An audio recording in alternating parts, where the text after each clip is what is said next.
Outer Wilds recently became available for Xbox One and PC. I heard about this game last year at E3, and I was looking forward to checking it out.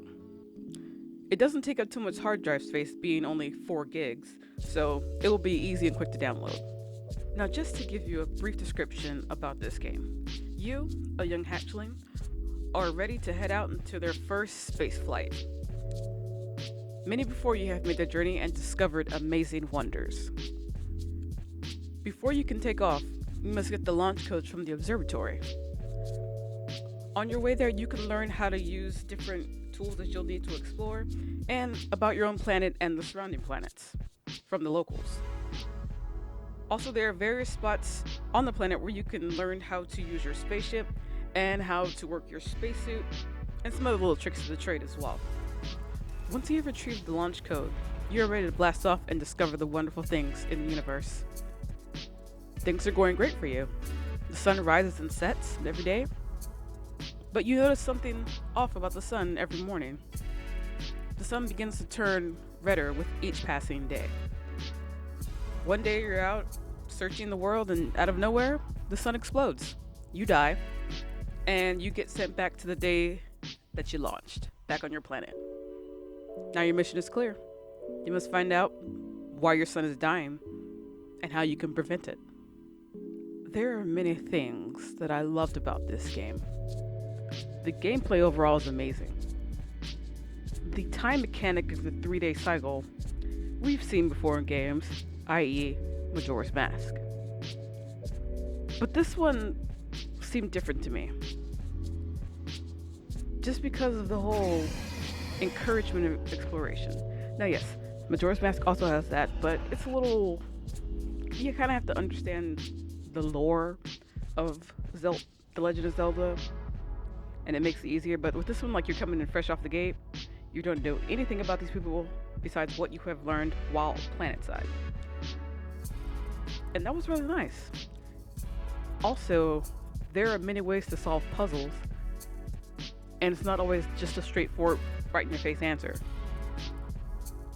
There are many ways and avenues that you can use to solve different puzzles. You might not even solve them all in the same 3-day cycle.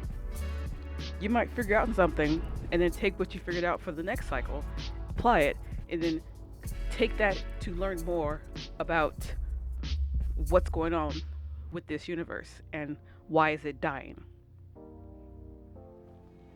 Another thing is just your people. The people you encounter while planetside and beyond was really fun to do. When you first start, they're so excited for you to finally get your time to do space travel. And then also you get to find out about the sort of founders of the space program, and they're still alive and kicking, and you can go visit them on different places in this world and in the universe, which is also nice. The tutorial levels in this game were amazing. I hate getting thrown into mandatory tutorials. I understand that you have to because that's how you learn how to play the game. But with Outer Wilds, you can do the tutorials if you choose to, or you can just go out and explore and figure things out for yourself. There's no like baby kind of missions, as I call them, where it's a beginner mission, but you're also doing a tutorial. And it kind of really doesn't feel like it should. I decided to do all the different tutorials that were offered to me, and they were fun. And again, the theme of encouraging exploration is the thing that kept me playing this game. I didn't plan on playing this game for the entire weekend, but I did, because I wanted to find out more about what this world is all about, what this universe is all about, and discover the big question of this game. Why is our sun dying? All the tools that you get to use feel like something that you would actually organically do like out in the real world. Stuff that you need and figure out is something that you can use to further your knowledge and to figure out what is going on. And Outer Wilds did that with flying colors. And also, I was a huge fan of the art style. It's very, I want to say user friendly, very easy on the eyes, and it perfectly works with this world. And it's not abrasive. Like, yes, No Man's Sky, once it got through all its issues, it was a very beautiful place. Same thing with Elite Dangerous, even though Elite Dangerous is a very, very steep learning curve. I found that out the hard way. It took me at least 3 days just to figure out how to land and dock and stuff.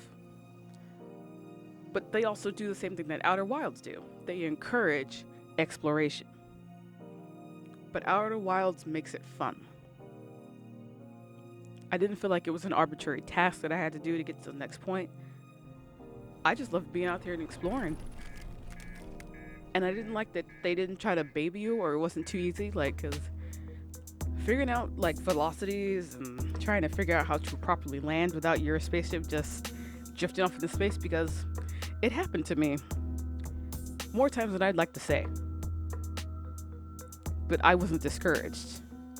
I was like, huh, that's interesting. Now I know that for the next time, so I won't mess it up and I can properly land somewhere and explore. It was very fun. I had fun with this game, and I will continue to have fun with this game. Outer Wilds, it's exactly how it sounds. It's wildly just amazing. The game mechanics also, they helped with you figuring out puzzles, and they weren't abrasive, they weren't difficult. It was something that could be managed. Also requires a little critical thinking, but it's very balanced.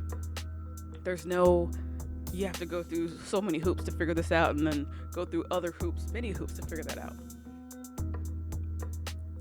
It would encourage also critical thinking, which is something that, frankly, I'm not a fan of, but I wanted to with this game.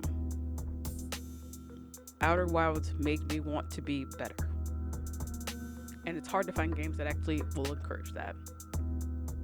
And that it actually furthered your imagination. Outer Wilds expands your imagination. And that's kind of cool. Now I really only had 2 negatives about this game. And I would like to express those to you before I move on to my overall feeling of this game.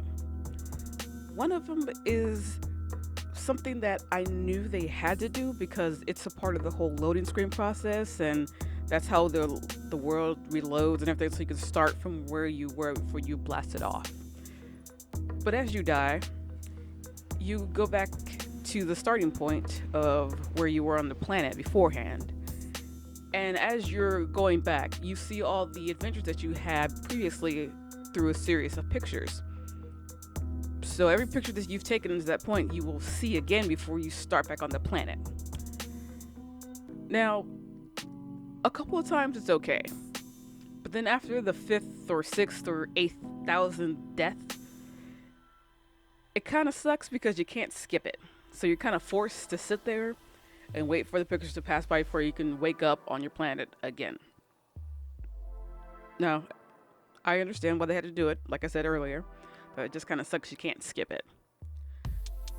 Now, my second one is really also kind of a minor thing. And I don't know if I am the only one that's experienced this. I'm pretty sure that I am not, though. And it is the frame rate drops that you have throughout discovering the different planets. It happened every time I played through whichever chance I was playing after I died. And it kind of sucks when you're traveling somewhere and then you just get like -10 frames per second. It's not fun, but it's not totally game breaking, or it's not going to stop you from like playing the game forever. It's a minor issue, and it just attests to how good the game is, because I suffered through these frame rate drops just to keep playing because I wanted to find out more about this world. So those are my only two minor issues. Other than that, it was all good to go. My overall view of this game is simply infectious. As soon as I started playing, I wanted to learn more about what was going on, about the planet, and about the surrounding celestial bodies. It encourages exploration, and it does it well. Especially with, like I said earlier, with the tutorial sections, you're not forced into them like with most games, like, or they're part of some cheeky little mission that you have to do in order to learn how to do something later on in the game. They're completely voluntary. You can do them if you want to, or you can just discover things as they go. And it's something that I wish more games would do, because yes, they've gotten better about giving tutorial levels in games, but they try to hide it as missions now, and I'm not about that life, because there's sometimes, especially like with Final Fantasy 13, I had to stop playing the game because of the tutorial levels. Same thing with The Witcher 2. I was trying to get into the Witcher series. I should have started with 2, granted, but those tutorial levels turned me off to the series completely. Outer Wilds did not do that. I spent an entire weekend dying over and over again while also discovering really cool things. They did an amazing job with this game. I highly recommend you play it. It will be one of the best space games you've ever played. And that's saying something. You gotta get this game. Again, the game is Outer Wilds. It's available now. I highly recommend you go get it. It's fun for all ages. Just get out there and explore. This has been Des, your video game guru, and I will see you later.